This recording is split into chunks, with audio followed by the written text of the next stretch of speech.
Que tratam acerca do mal no Antigo Testamento, nós damos sequência agora entrando para o Novo Testamento e vendo quais são os termos empregados aí no Novo Testamento para falar acerca do mal.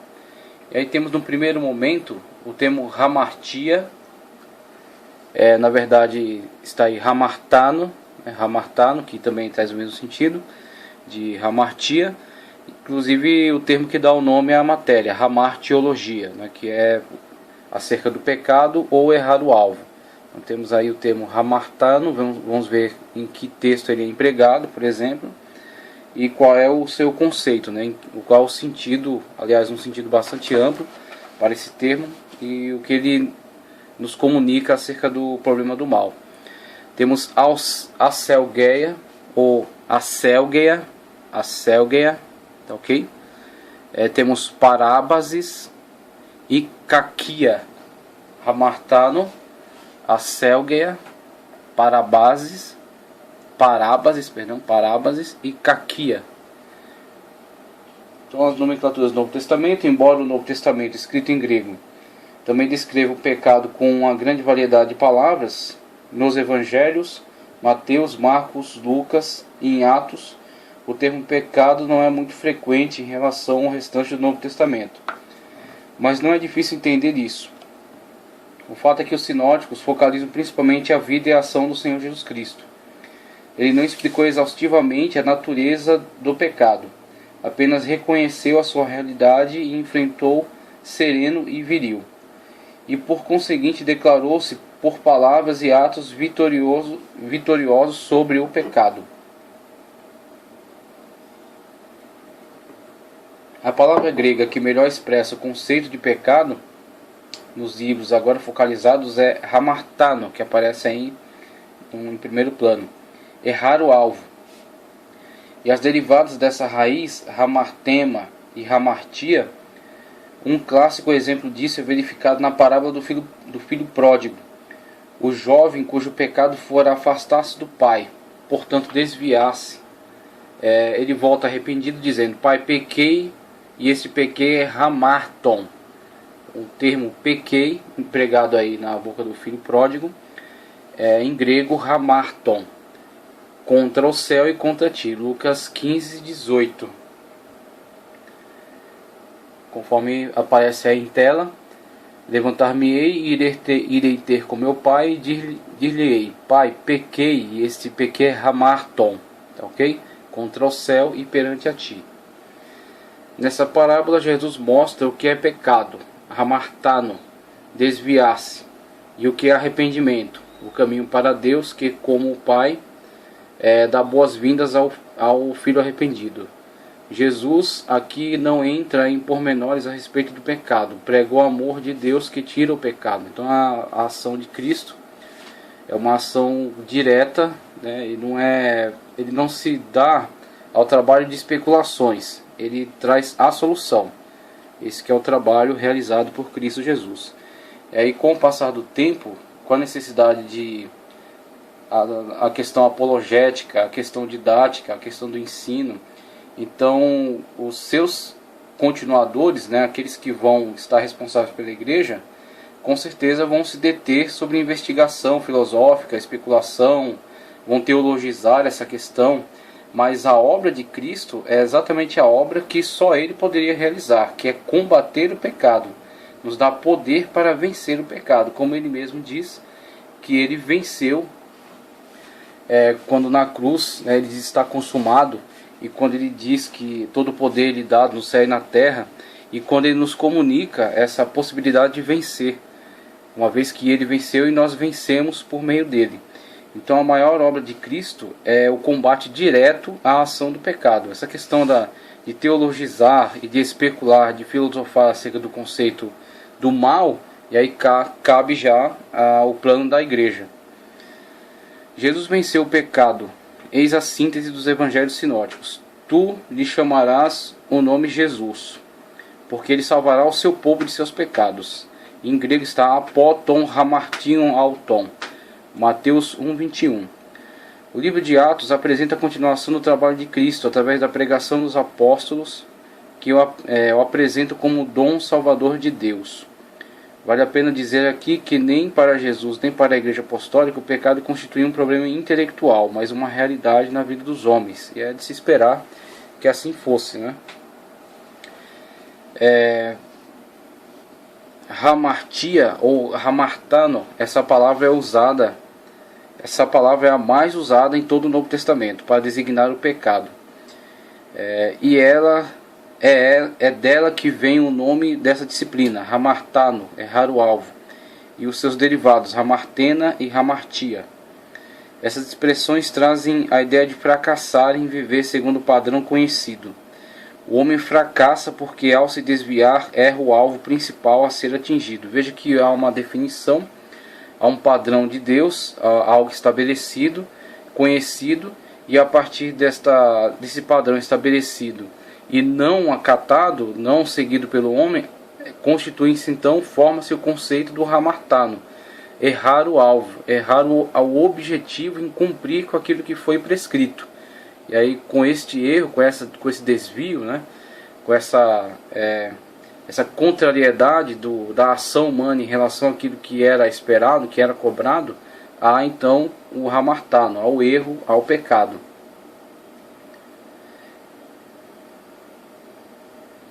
E ele erra porque não se esforça para atingir um padrão conhecido e pré-estabelecido pelo Criador.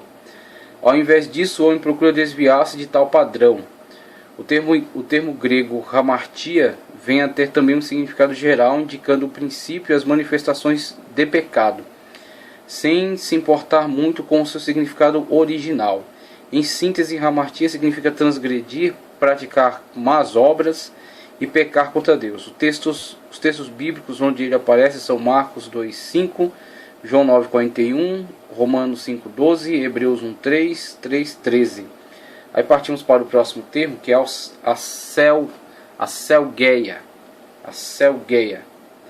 Esse vocábulo significa licenciosidade, relaxamento e sensualidade. Aí temos como exemplos de uso de aselgeia Judas 4 e Romanos 1:27. Temos em tela aí Judas 4:4, que diz: porque se introduziram alguns que já antes estavam escritos para este mesmo juízo, homens ímpios que convertem em dissolução a graça de Deus. E aí temos o emprego de aselgeia, sensualidade, tá, ok? Como forma aí de atração, né, para o mal, atração para o desvio, né, para a prática do hamartano, desviar-se ou errar o alvo. Partimos agora para parábases. Essa palavra é usada cerca de 8 vezes, né? Tem um número bem menor aqui de uso. Essa palavra é usada cerca de 8 vezes no Novo Testamento e ela significa transgressão, passar os limites e violar a lei consciente ou inconscientemente. Os textos bíblicos onde aparecem são Romanos 4:15, 1 Timóteo 2:14, Hebreus 2:2, em tela temos Romanos 4:15, que diz: porque a lei opera a ira, porque onde não há lei também não há transgressão, não há infração, né? Infração às regras, transgressão, ultrapassar limites. Então, uma vez que não há a definição clara e específica acerca desses limites, não houve transgressão a eles. Só que aí tem que lembrar-se que Paulo, em outro texto da carta aos Romanos também, fala acerca daqueles que sem lei pecaram, sem lei então serão condenados. Porque dentro da consciência de todo homem, dentro da mente de todo homem, da inteligência humana, num âmbito geral, tá certo? De todas as pessoas, independentemente de seus credos, ou da conhecimento ou falta de conhecimento acerca das leis de Deus, eles têm consciência. Então, dentro da mente humana é desenvolvida, em vista da sua inteligência, em vista da imagem de Deus que permanece nele, é desenvolvida a consciência. Então, essa consciência de certo e de errado é geral e ela é a lei para aqueles que não têm a lei de Deus. Então, são julgados diante da lei da sua consciência. Então, a transgressão será em relação a estas leis básicas da consciência humana de certo e errado. Ok? Então temos aí a palavra transgressão, aquele que ultrapassa limites. Parábases. Partimos agora para caquia. Esse vocábulo significa perversidade ou depravação, que se opõe à virtude. Essa palavra é usada para descrever principalmente o caráter interno do pecador, e não somente os atos externos. Os textos bíblicos onde ela aparece são Mateus 6,34, 1 de Pedro 2,16. Aí temos características internas, como é que esse pecado interage dentro do próprio ser humano. E aí, como texto referência, Mateus 6,34, que diz: não vos inquieteis, pois, pelo dia de amanhã, porque o dia de amanhã cuidará de si mesmo, basta para cada dia o seu mal.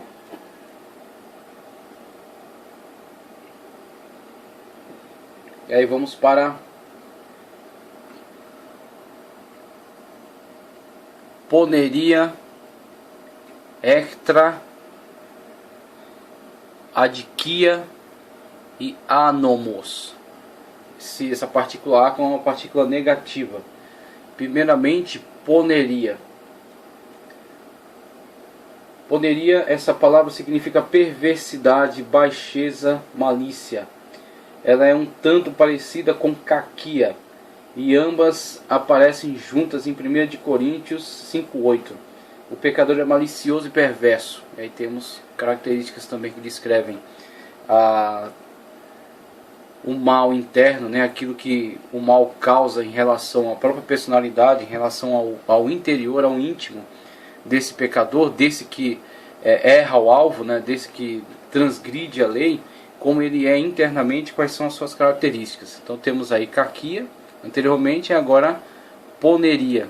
1 de Coríntios 5,8 como exemplo temos: por isso façamos a festa, não com o fermento velho, nem com o fermento da maldade, poneria e da malícia, mas com os ázimos da sinceridade e da verdade. Veja que Jesus, em outra ocasião, alertou os discípulos acerca de prevenir-se do fermento dos fariseus, que era a hipocrisia. Os discípulos não entenderam muito bem num primeiro momento. Eles entendiam que Jesus estivesse falando de algo literal, de fermento, de pão, de ter trazido ou não pão para alimentar-se. E aí Jesus trata de esclarecer-los que ele estava falando acerca do fermento dos fariseus, que era a hipocrisia. E o fermento nada mais era na antiguidade do que massa podre adicionada a uma massa boa, para que esta massa podre, no interior desta massa boa, com a produção das bactérias, né, ela fermentasse aquela massa, inchasse o pão, e o pão levado ao forno, então depois mataria aquelas bactérias, mas teria um pão inchado. Aumentaria a massa, né? Daria uma alteração de sabor e também aumentaria a massa. Mas esse aumento da massa não é um aumento real, não é que tem mais massa, é que simplesmente a massa tem agora cavidades, né? Lá dentro ela inchou por causa da ação do fermento, não acrescentou mais massa, mas ficou maior. E veja, esse aparente crescimento, ele serve para Cristo como uma exemplificação da hipocrisia dos fariseus. Algo que parece real, algo que parece santidade, parece humildade, parece serviço a Deus, mas que na verdade é só uma máscara, é só um fingimento, é um invólucro sem conteúdo, tá certo? É uma aparência externa bem caiada, né, como aplicava-se aos sepulcros, uma aparência externa bem caiada, bonita, pintada, arrumada, ornada, mas que interiormente detinha imundície, ossos, coisas putrefatas, né? Então Cristo usa tanto o paralelo do sepulcro caiado quanto do fermento da massa. E aí Paulo, aproveitando também do mesmo conceito, ele quer fazer distinção entre a festa realizada, ou seja, a alegria diante de Deus, o regozijo, não motivado pelo fermento, né? Não motivado pela massa, fermento velho, e esta massa que era alimentada pela maldade e pela malícia.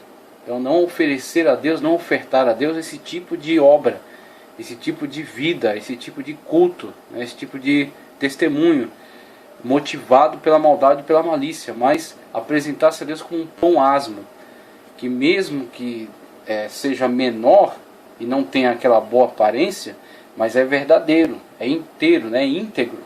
Então a inteireza, a integridade da pessoa verdadeira, pessoa que não tem não usa uma máscara diante de Deus, como os hipócritas, né, que tem origem aí na questão teatral do mundo grego. Os hipócritas eram, na verdade, artistas que colocavam uma máscara para encenar papéis. Então ele fazia papel de um soldado, de um religioso, de um ladrão, de um justo, né? Faziam diversos papéis que na verdade não eram todos eles características da pessoa, mas apenas personagens, apenas uma encenação. Então a pessoa colocava uma máscara e encenava qualquer papel que quisesse. E muitas das vezes os hipócritas estão por aí encenando papéis de honestidade, de santidade, de humildade, quando na verdade a sua pessoa não tem nada a ver com aquele papel que é encenado. Então tanto Cristo quanto Paulo fazem menção a que se tome cuidado com esse tipo de comportamento que não é aceitável diante de Deus. Então temos o poneria, temos ektra, é uma palavra bem difícil de pronúncia aí do grego, tanto o que está aí logo depois do epsilon, o que, quanto o theta, eles têm um som bem difícil de pronunciar, né, mas é mais ou menos isso aí, ektra. Então temos aí o ektra, essa palavra significa sentimentos hostis, ações hostis e inimizade. Alguns textos bíblicos onde ele aparece são Romanos 8:7, Efésios 2:14-16, Tiago 4:4. Por mais que o pecador se disfarce de amigo do Evangelho, ele nunca deixa de ser inimigo de Deus. Quem rejeita Jesus nunca poderá ser amigo de Deus, porque é Jesus quem faz as pazes do homem com Deus. É Jesus quem restabelece a comunhão.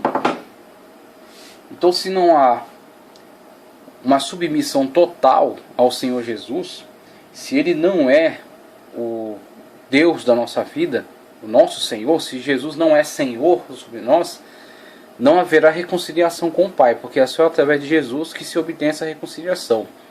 Esta pessoa que não está em comunhão íntima com o Senhor Jesus, que não obedece suas palavras, ele continua sendo inimigo de Deus, mesmo que ele disfarce a sua ação, mesmo que ele disfarce a sua real situação, né? Que ele tente se mostrar uma pessoa fiel à palavra, uma pessoa que está buscando comunhão com Deus, mas no íntimo o Senhor Jesus sabe qual é a sua natureza, sabe que na verdade ele continua sendo um inimigo de Deus. Infelizmente nos deparamos vez ou outra com esses aí, aqueles a quem Paulo chamavam de falsos irmãos, e muitos destes que parece que estão na igreja para servir a Deus, mas que na verdade estão para servir a si mesmos e estão para propagar heresias e para fazer com que o seu nome seja engrandecido, fazer com que o seu nome seja o único lembrado. Então, muitas das vezes trabalham com afinco, mostrar muito serviço, querem aparecer para os homens e querem ser lembrados, né? Querem ser homenageados. Acabam por vezes sendo homenageados até por causa da facilidade em se enganar os homens. Ninguém engana a Deus, mas aos homens não é tão difícil enganar.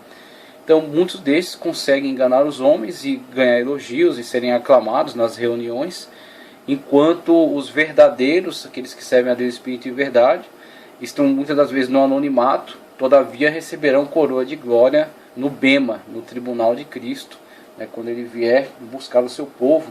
Então ele entregar a premiação conforme a sua verdade, conforme o conhecimento que ele tem da verdade, né, não conhecimento de aparências, como no Evangelho alguém observou que não precisas que alguém lhe fale acerca dos homens, porque tu os conheces. Apesar que quem estava falando isso aí estava falando de uma certa forma, querendo ganhar a simpatia de Cristo. Então ele mesmo foi vítima dessa sua fala, porque Cristo sabia qual era a sua intenção.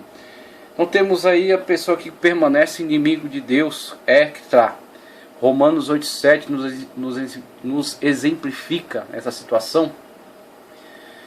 Portanto, a inclinação da carne é a inimizade contra Deus. Veja, ektra na prática aí, é inimizade contra Deus, né? Deixar-se levar pela carne, pelos impulsos, pelos desejos carnais, a natureza cair em pecado.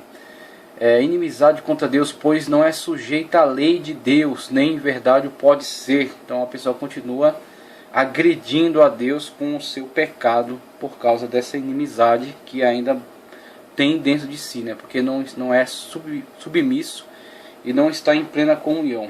Aí passamos para a adiquia, e aí temos até o exemplo em tela aí já, que é Romanos 1,18, porque do céu se manifesta a ira de Deus sobre toda impiedade e injustiça. Justiça, nós temos as palavras de caiocine, para a justiça, e essa particular é negativa. Então temos adiquia, injustiça, dos homens que detêm a verdade em injustiça. Adiquia vem de a, que é a partícula de negação, e de que? Justiça. Portanto, adiquia traz o sentido de sem justiça. Isso feito, ela significa injustiça, maldade, incorreção, ou a prática de más obras. Confira os textos de Romanos 1,18, conforme está em tela já, também 9,14, 2 de Coríntios 13,13, Hebreus 8,12, 1 de João 5,17. Anomia agora. Vamos agora para anomia ou anomos, como está em tela. Anomia vem de a, negação, e nomos, lei, significando sem justiça ou sem lei. Ou seja, o contrário do que é justo, do que é justo e de acordo com a vontade de Deus. Portanto, esse termo significa ilegalidade, insubordinação e desenfreamento.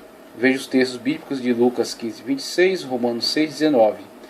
Temos aí os termos, os exemplos para anomia ou anomos, e o exemplo na prática aqui, o texto bíblico, 1 de Coríntios 9:21, para os que estão sem lei, anomos, como se estivesse sem lei, não estando sem lei para com Deus, mas debaixo da lei de Cristo, para ganhar os que estão sem lei. Um texto aí mencionado por Paulo, onde é empregado o termo anomos. Da continuidade, epitúmia, acebeia, apistia, tá certo? Temos o Novo Testamento.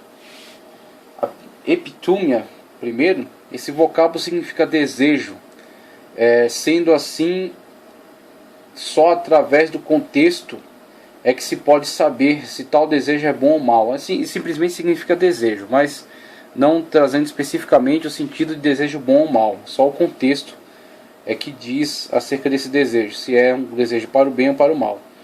Veja alguns exemplos. Tiago 1,14, 2 Timóteo 4,3. Observe que o desejo em si é neutro. O homem é que pela sua bondade ou maldade faz uso ou abuso do desejo para o bem ou para o mal. Então é apenas desejo, uma palavra ambígua, a quem o contexto dará um sentido mais específico, se é um desejo para o bem ou para o mal. E assim acontece também com o ser humano, né, na sua normalidade. Ele tem desejos, ele não é um ser apático, ele quer algo, quer fazer algo, quer ser alguém. Todavia, quem orientará, o princípio orientador deste desejo para empregá-lo em algo construtivo ou destrutivo, virá de todos os padrões morais adotados, todo conceito moral, exemplos de vida, ensinamentos, conhecimento. Então, a partir daquilo que ele detém de conhecimento, de ensinamentos, né, de referenciais, ele poderá se voltar para construir um caráter, uma personalidade, uma ação boa, ou então ser influenciado, se deixar influenciar, desejar e tornar-se uma pessoa com uma ação má. Então o desejo poderá ser voltado para o bem ou para o mal. Então temos epitúmia, e o texto que exemplifica, Tiago 1,14. Mas cada um é tentado quando atraído e engodado pela sua própria concupiscência. Aí temos já Tiago dando contexto de que este epitúmia foi engodado, foi tentado, foi atraído para uma vontade má. Na sequência, acebeia. Essa palavra significa impiedade, falta de reverência. E temos o exemplo de Tiago 2,16. Mas evita os falatórios profanos, porque produzirão maior impiedade. Acebeia, certo? Acebeia.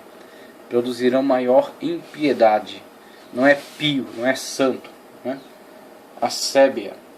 Apistia. Esse termo significa infidelidade ou falta de fé, por uma resistência obstinada. Confira os textos bíblicos de Romanos 3:3, 1 Timóteo 1:13, Hebreus 3:12. Em tela temos Romanos 3:3 que diz: pois que, se alguns forem incrédulos, a sua incredulidade aniquilará a fidelidade de Deus. E aí temos pistes, no grego é fé. Pistes, apistia, o A negativo, apistia, incredulidade, falta de fé. Ok? Então temos aí os termos do Antigo Testamento em hebraico e os termos do Novo Testamento em grego, que tratam acerca do mal, ações más, natureza má, né? Todas as nomenclaturas empregadas para falar acerca do mal no contexto bíblico. Agora passamos para outra parte aí da nossa aula,